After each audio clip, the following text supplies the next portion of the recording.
সুভাষচন্দ্র বসু নামটা শুনলেই চোখের সামনে ভেসে ওঠে ভারতের স্বাধীনতা সংগ্রামের এক জলজলে ছবি। একজন কিংবদন্তি নায়ক, যার জীবনটাই ছিল সংগ্রাম আর রহস্যের এক দারুণ মেলবন্ধন। কিন্তু জানেন, তার জীবনের চেয়েও বড় রহস্য হয়ে দাঁড়িয়েছে তার মৃত্যু। চলুন আজ এই ঐতিহাসিক ধাঁধার গভীরে একটু ঢোকা যাক। তাহলে আসল প্রশ্নটা কি? সুভাষচন্দ্র বসুর সত্যিই কি হয়েছিল? ১৯৪৫ সালের অগস্টে কি তার জীবন শেষ হয়ে গিয়েছিল, নাকি তিনি ইতিহাসের পাতা থেকে নিজে থেকেই উধাও হয়ে গিয়েছিলেন? এই প্রশ্নটাই আজ আমাদের আলোচনার একেবারে কেন্দ্রে। দেখুন, এই রহস্যর মূলত দুটো দিক। একদিকে আছে একটা সরকারি বিবরণ, যেটা বলছে যে ১৯৪৫ সালের ১৮ই আগস্ট তাইওয়ানে একটা বিমান দুর্ঘটনায় নেতাজি মারা যান। আর ঠিক তার উল্টো দিকে আছে অন্তর্ধানের গল্প, যেখান থেকে জন্ম নিয়েছে তার বেঁচে থাকার অজস্র তত্ত্ব। এই দুটো একদম আলাদা কাহিনী নিয়েই আমাদের আজকের এই ব্যবচ্ছেদ। আচ্ছা, প্রথমে সরকারি ভাষ্যটা একটু খতিয়ে দেখা যাক। সময়টা ১৯৪৫ সালের অগাস্ট মাস। দ্বিতীয় বিশ্বযুদ্ধে জাপান সবেমাত্র আত্মসমর্পণ করেছে, আর চারদিকের পরিস্থিতি খুব দ্রুত বদলে যাচ্ছে। এই টাইমলাইনটা খেয়াল করুন, ঘটনাগুলো কি অবিশ্বাস্য দ্রুততায় ঘটছিল। ১৬ই আগস্ট নেতাজি সিঙ্গাপুর থেকে ব্যাংককের জন্য রওনা হলেন। ঠিক তার পরের দিন ১৭ই আগস্ট ব্যাংকক থেকে সাইগন গেলেন, আর সেখান থেকে মাঞ্চুরিয়া যাওয়ার একটা প্লেনে উঠলেন। সেই রাতেই ভিয়েতনামের তোরানে একটা আনশিডিউল্ড স্টপ। ১৮ই আগস্ট দুপুরে বিমানটা ফরমোসা, মানে আজকের তাইওয়ানের তাইহোকু এয়ারপোর্টে নামল, আর সেদিনই দুপুর ২:৩০ নাগাদ ওড়ার কিছুক্ষণের মধ্যেই প্লেনটা ক্র্যাশ করল। যে বিমানটায় তিনি যাচ্ছিলেন সেটা ছিল একটা মিৎসুবিশি কি-21 বোমারু বিমান।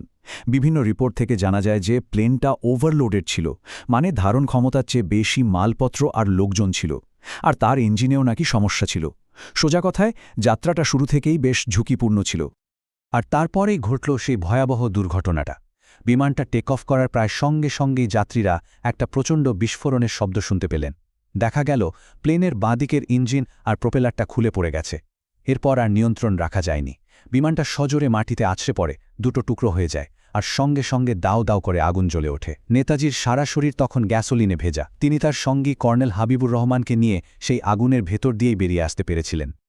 আগুন থেকে তো বেরিয়ে এলেন, কিন্তু তার শরীরের অবস্থা ছিল সাংঘাতিক, মারাত্মকভাবে পুড়ে গিয়েছিল।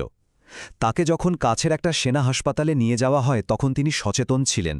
ভাবা যায়, এত কিছুর পরেও তিনি জ্ঞান হারাননি। হাসপাতালের একজন ডাক্তার ডক্টর তানিয়াশি ইয়োশিমি তার অবস্থা দেখেই বুঝেছিলেন যে বাঁচানো কঠিন।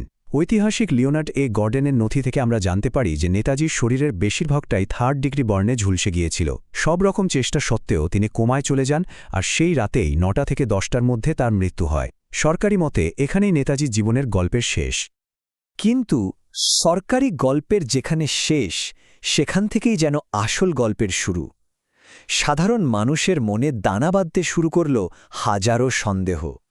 কিভাবে এই সরকারি বিবরণকে ছাপিয়ে এক দীর্ঘস্থায়ী রহস্যের জন্ম হল, যা আজও আমাদের ভাবায়? চলুন সেটাই দেখি। আচ্ছা, মানুষ কেন এই দুর্ঘটনার খবরটা বিশ্বাস করতে চাইল না? এর পেছনে বেশ কয়েকটা জোরালো কারণ ছিল। প্রথমত, তার কোনো মৃতদেহ দেখানো হয়নি, কোনো ছবিও তোলা হয়নি, এমনকি একটা সরকারি ডেথ সার্টিফিকেট পর্যন্ত ছিল না। আজাদ হিন্দ ফৌজের সেনা আর তার অগণিত অনুগামীরা তাদের নেতার এমন হঠাৎ মৃত্যু কিছুতেই মেনে নিতে পারছিলেন না। আর ভুলে গেলে চলবে না, এই মানুষটাই তো ১৯৪০ সালে ব্রিটিশদের চোখে ধুলো দিয়ে পালিয়েছিলেন। তাই আবার যে পারবেন না, সেটাই বা কে বলবে? এমনকি মহাত্মা গান্ধীও কিন্তু প্রথমে এই খবরের সন্দেহ প্রকাশ করেছিলেন। আর এই অবিশ্বাস থেকেই জন্ম নিল একের পর এক কিংবদন্তি। নেতাজি যেন আর শুধু একজন ঐতিহাসিক চরিত্র রইলেন না, তিনি হয়ে উঠলেন এক জীবন্ত মিথ। এর মধ্যে সবচেয়ে বিখ্যাত যে গল্পটা, সেটা হলো সাধু হওয়ার গল্পটা। ভাবা যায়, বলা হতে লাগল যে তিনি ভারতেই ফিরে এসেছেন, কিন্তু পরিচয় গোপন করে এক সন্ন্যাসীর জীবন কাটাচ্ছেন। সুভাষবাদী জনতা নামে একটি দল এই তথ্যের সবচেয়ে বড় প্রচারক ছিল। তাদের তো দাবি ছিল উত্তরবঙ্গের শৌলমারি আশ্রমের প্রধান সাধুই আসলে ছদ্মবেশী সুভাষচন্দ্র। কিন্তু গল্প তো শুধু একটাই ছিল না। নেতাজির অন্তর্ধান নিয়ে আরও অনেক তত্ত্ব ছড়িয়ে পড়েছিল, যেগুলো বলতো যে তিনি শুধু বেঁচেই নেই, বরং অন্য কোথাও বেশ সক্রিয়ও আছেন। এক একটা তত্ত্ব তো আরেকটাকে হার মানাবে। কেউ বলতো তিনি সোভিয়েত ইউনিয়নের কোনো গুলাগে বন্দী, কেউ বলতো তিনি আসলে চীনে আছেন আর সেখানকার সরকারকে পরামর্শ দিচ্ছেন। এমনকি এমনও গুজব রটেছিল যে সোভিয়েত নেতারা নাকি তার অস্তিত্বকে ব্যবহার করে নেহরুকে ব্ল্যাকমেইল করছেন। আর সবচেয়ে বিখ্যাত যে তত্ত্বটা সেটা হলো ফৈজাবাদের রহস্যময় গুমনামী বাবাকে নিয়ে ১৯৮৫ সালে এই গুমনামী বাবা মারা যান আর অনেকেই বিশ্বাস করেন যে তিনিই ছিলেন ছদ্মবেশী নেতাজি। এত সব গুজব, এত তত্ত্ব, স্বাভাবিকভাবেই সত্যিটা খুলে বের করার জন্য একটা চাপ ছিল। আর তাই ভারত সরকার বেশ কয়েকটা তদন্ত কমিশনও বসায়। চলুন দেখি সেই তদন্তের ফল কি হয়েছিল। এই টেবিলটা দেখুন, এটা খুব ইন্টারেস্টিং। ব্রিটিশদের ফিগেস রিপোর্ট, শাহনওয়াজ কমিটি, খোসলা কমিশন, এমনকি ২০১৬ সালে প্রকাশিত জাপানের সরকারি রিপোর্টও সবাই কিন্তু একটাই কথা বলেছে, বিমান দুর্ঘটনাতেই তার মৃত্যু হয়। কিন্তু দেখুন, একটা মাত্র ব্যতিক্রম, মুখার্জি কমিশন। ১৯৯৯ থেকে ২০০৫ সাল পর্যন্ত তদন্ত করে এই কমিশনই একমাত্র জানিয়েছিল যে ওই বিমান দুর্ঘটনায় নেতাজির মৃত্যু হয়নি। তবে গল্পে আরও একটা মোচড় আছে। ভারত সরকার কিন্তু মুখার্জি কমিশনের এই রিপোর্টটা মেনে নেয়নি, এটাকে খারিজ করে দেয়। ফলে সরকারিভাবেই সেই বিমান দুর্ঘটনা তত্ত্বটাই প্রতিষ্ঠিত রয়ে গেল, কিন্তু বিতর্কটা থামল না। তাহলে প্রশ্নটা হলো কেন? এত তদন্ত, এত রিপোর্ট, এত কিছু, তারপরেও কেন এই রহস্যের অবসান ঘটে না?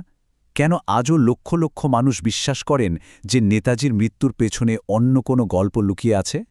এর একটা খুব ভালো ব্যাখ্যা পাওয়া যায় ঐতিহাসিকদের কথায়। ক্রিস্টোফার বেলি আর টিম হার্পারের মতে নেতাজির বেঁচে থাকার এই কিংবদন্তিটা পরাজিত আজাদ হিন্দ ফৌজকে মানসিকভাবে একজোট রাখতে সাহায্য করেছিল। বিশেষ করে বাংলায় এই বিশ্বাসটা হয়ে উঠেছিল দেশের স্বাধীনতায় বাংলার ভূমিকার এক শক্তিশালী প্রতীক। আসলে ব্যাপারটা হলো, বহু মানুষের কাছে সুভাষচন্দ্র বসু একজন সাধারণ নেতা ছিলেন না, তিনি ছিলেন একজন আইকন, একজন মিথ। আর একজন মিথের মৃত্যু তো আর 10টা সাধারণ মানুষের মতো একটা দুর্ঘটনায় হতে পারে না, তাই না? তার অনুগামীদের কাছে এটা মেনে নেওয়া ছিল প্রায় অসম্ভব। তাদের বিশ্বাস ছিল তার জীবন যেমন নাটকীয়, তার অন্তর্ধানও তেমনই নাটকীয় হতে হবে। শেষ পর্যন্ত আমরা এসে দাঁড়াই সেই একই অমোঘ প্রশ্নের সামনে।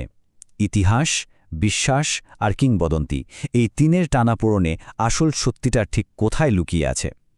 সুভাষচন্দ্র বসুর মৃত্যুর রহস্যের হয়তো কোনোদিনও সম্পূর্ণ সমাধান হবে না, আর হয়তো এই অমীমাংসিত অধ্যায়টাই তাকে চিরকাল আমাদের মাঝে অমর করে রেখেছে।